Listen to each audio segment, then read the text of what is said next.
Nama saya Nurjana, asal daripada KL tapi sekarang ni menetap di Nilai Negeri Sembilan. Dan macam mana boleh kenal dengan program affiliate Telco Tun Wow ni daripada kawan saya sendiri merangkap upline saya lah.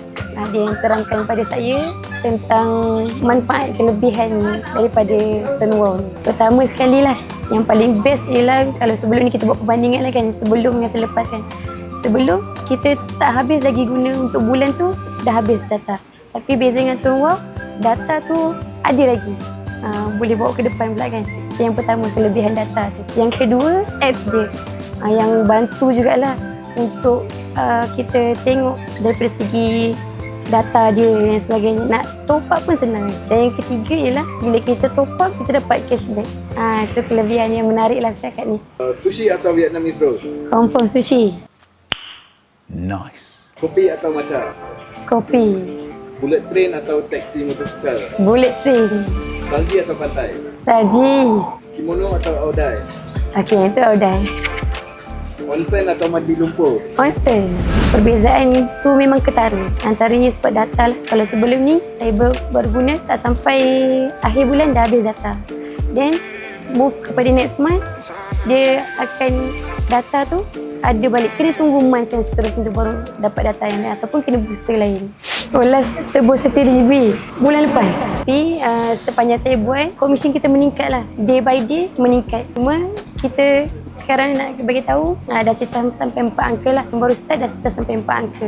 Jadi kalau kita buat mungkin akan dapat pension awal agaknya. Best part kan dalam bisnes ni, setakat ni tak tahulah dekat bisnes yang lain, dalam bisnes ni kita dibayar 3 kali dalam masa sebulan. Tu yang macam tak sempat lah nak putus duit tu. Dapat ada je dapat. Pandangan saya untuk pengguna di luar sana, kita gunakan SIM card Tun Wow ni bukan SIM card yang tradisional. SIM card Tun Wow ni SIM card yang moden. Kita reload setiap bulan tapi hanya dapat internet dan dapat call je. Tapi manfaat yang dapat ni, kita jadi pengguna je, kita dah dapat insurans takaful, khairat kematian pula, dapat package lagi dan dapat cashback. Jadi dekat sini kita dah dapat banyak manfaat lah yang tak dapat dekat telco-telco lain. Lagi-lagi pada yang tengah struggle kan, yang tengah struggle nak cari income ni, mungkin ni platform yang mudah lah. Sebab apa? Start dengan modal pun sangat berpatutan. Modal dia pun sangat affordable. Tak menekan-nekan kita sekarang ni. Kalau nak buat bisnes lain, banyak kita kena fikir modal nak start sampai ribu-ribu. Tapi untuk mula buat bisnes ni, untuk yang nak struggle buat bisnes ni, boleh mula dengan rendah 20. Dan yang paling tinggi pun, maksimum pun tak lebih daripada 200. Memang bawah daripada 200, which is affordable lah.